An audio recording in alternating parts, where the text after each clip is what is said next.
Okay, so here we go for lesson 16 for H Radio 2, change it to G3. Yeah, let's get the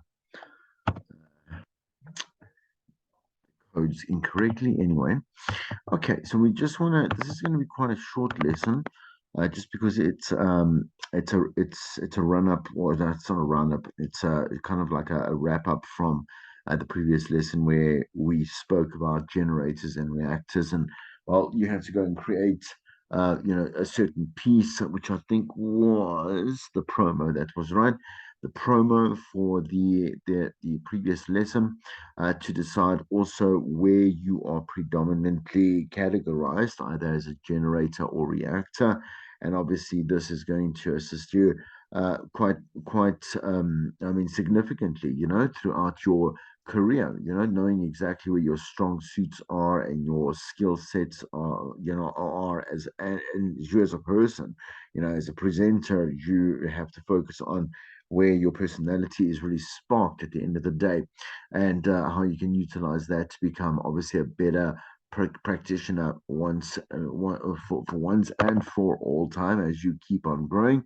Like that is super important, and obviously again, as you accumulate more skills and again more knowledge about the radio craft, you'll be able to accumulate all this and put this all together into a nice little puzzle, that makes the best version of you, right? The sum of the parts are greater than the whole, right? So, okay, so based on the promo created in the last lesson, do you think you are a generator or reactor? Let's kind of just again, because the summaries are I mean, the summations and the roundups are what are happening in the next couple of slides, the next 5 slides. Just one, let's just quickly do the quick points on why you are a generator or a reactor. Once again, so the generator ideally is a person that can work from like the blank page, doesn't really need um, kind of like inspiration from an external source, or kind of like any kind of spark through a conversation or whatever it may be, right? To find kind of inspiration in being able to create something very creative, whatever it is, and quite compelling, and again, just kind of rich quality once again as a creative themselves. So a reactor is a little bit of the opposite. So in other words, they do need to have because they are. Last time I said to you that these people are more extroverts, in the sense that they need people and they need spaces and they need places and they need situations and some kind of again stimulant to be able to spark that kind of like same kind of level of quality that a generator does in their creative process, right? So that's kind of like just summing it up. There were obviously a lot of other points to have to consider that we covered in the previous lesson. And I don't, and as I said to you in the previous lesson, like it's really, I mean, it's a bit silly to categorize yourself as only the one or the other. You as a person will have character traits of both, but will strongly be, kind of like more leaning towards one or other side. Again, kind of definitely look at yourself the way that when you are creating anything in particular, whether it be content, a product, a service, whatever it may be. I don't really know, right? There's so many different ways that we can use creativity within our lives. Like, what is it? And what is the normal kind of very organic, again, very you process that you are taking and making to get this particular outcome achieved? Again, so again, generator versus reactor. How do you determine yourself if you are a host on a radio show or a co-host at the end of the day? Are you the person that ideally is, again, this is very kind of archaic to say, but I'm going to say it anyway. Like, are you the main host or are you the co-host of the show? The main host should be ideally someone that is a generator, because they are the ones that are going to start the conversations up. They are going to build up that kind of context, and the co-host is going to be quite responsive.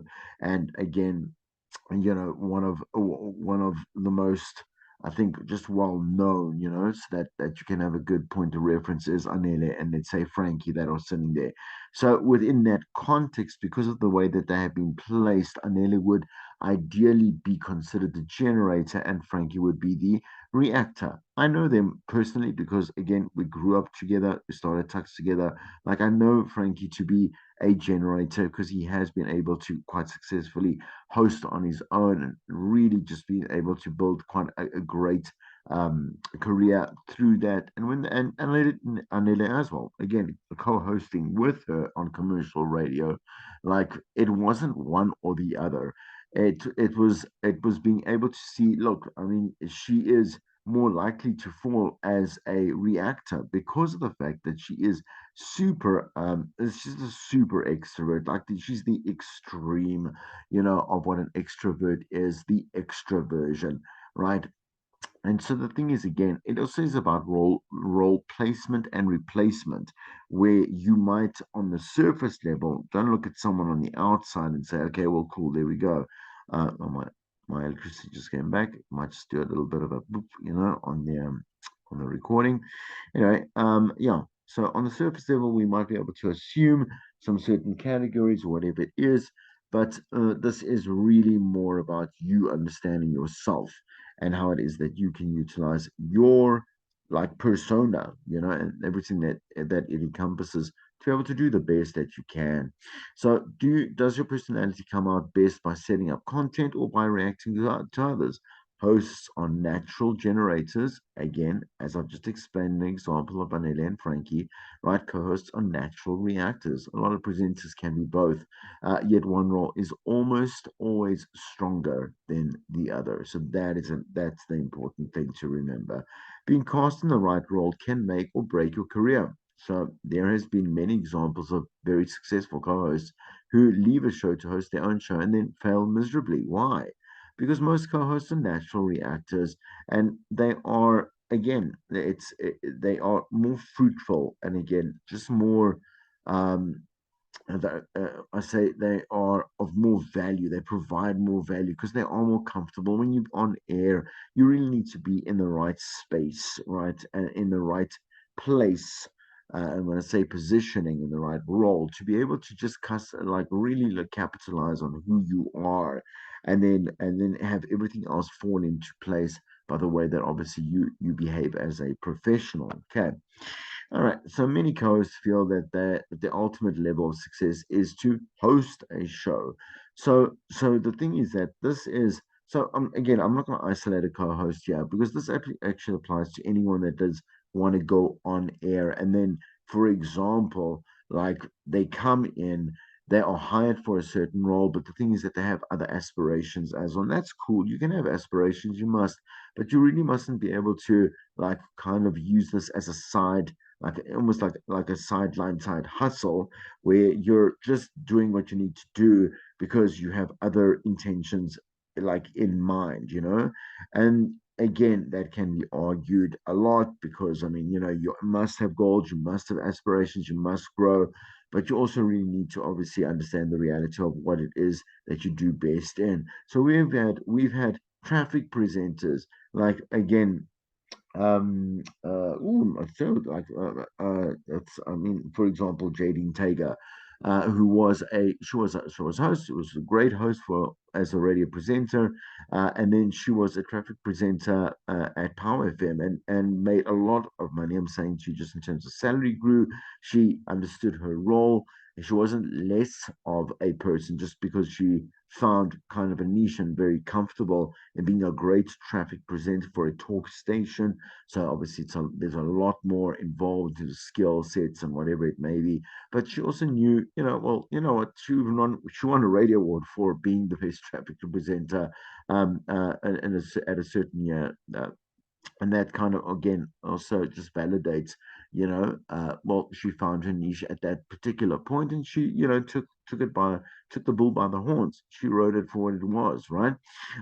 Okay, so it does enhance your brand to have your name on your show. Sure, it does, but it does, as part of a team, for example, the team will only work uh, for as much as each person in the team understands, accepts, and is very proud of their their role within the team. That's why. the we say, oh, the main host, the main host, the main host, the main host. Bull, bull, bull, bull. Like if you are a really like you're memorable and more again authentic and just again just like of a higher value presenter within any of the other roles, people will have their attention on you. They'll be listening because you're there as well, and I love you. So again, it is debatable. Again, you can play both roles. There is place for that. There are a lot of people that have done, they've kind of like risen up a ladder, whatever it may have been, if that's how you want to consider it. But then again, consider it in a healthy way, and have done that. But we are talking in terms of like a strict theoretical sense. We don't want to confuse the issue, and we want to kind of go on here. Please, obviously, there's conversation to be had. I can have conversation for days, and we can talk about this for days, and talk shop for days after that. To coach and develop talent effectively, it helps to know exactly where they are strong and what are their natural abilities. It is also one thing to say that at community level, because the thing is that you are supposed to lead the person in understanding one, how the craft actually works, and then obviously them being able to identify that with someone of experience. You understand? So obviously their boss or their obviously departmental boss would be someone that would have identify that for them, and build that for them. But things that commercial, like you mustn't sit there and say, I'm still kind of lost. I don't know what's going on. Like that manager will tend to mislead you at the end of the day because you're asking the wrong questions at the in that particular context or that conversation. Knowing the type of performers that you are working with, working with each other will let you guide them towards their maximum performance. Again, as a manager, two classifications of talent personality types are generators and once again reactors. Again, only one perspective for Valerie herself. This was her methodology or her obviously construct. And again, it's not, we didn't include it because it was rubbish. It was because it held a lot of actually weight and value and reflection of trying to again kind of like make personalities which are intangible into something that is tangible, something we can touch, feel, etc., and measure on. Reactors are also creative. Again, sorry, the natural skill generators is that they can obviously work quite quickly alone and as part of the team. They're quite flexible because again it's about that kind of original creation that they have ownership on, and then you can just kind of flow with that because they trust themselves in that. Reactors also creative and take existing ideas and come up with numerous ways. Like they just they're great. They're great ways to bounce off stuff, conversations, again, ideas, whatever it may be, it doesn't matter, right?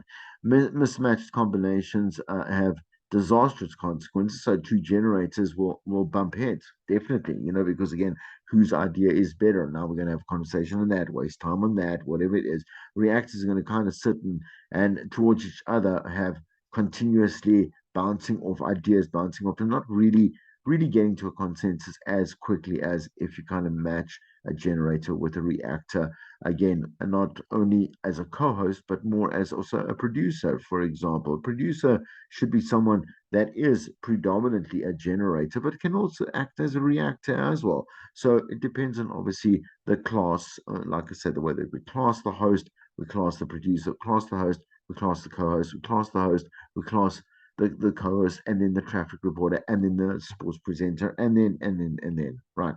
Electric connection occurs when the audience, with the audience, when you have the balance. Okay, so the right selection of. I've asked this before in the previous session, so I'm not going to go through that again. You should have come back because this was the live session and was supposed to have I'm not going to address that like ever again. It's already May, like it's gonna be May, right? And so if you really need some feedback on this, please attend class. And so the homework for this particular lesson: read the entire chapter 2, pages 9 to 12. Okay, listen to your top three favorite stations in drive time, mornings or in the afternoon. So again, so on the breakfast or your drive itself, right? Cite three examples and list the personalities by name. Indicate the day part, AM or PM. Determine which personalities are generators and which are reactors in that context, because you only can do it at surface level. Compile the information and supporting arguments into a Word document and send it to me for open discussion so we can have that in class. It'll be open and it'll be great. Okay, we can talk shop. So, like I say, short lesson, and that is that for today.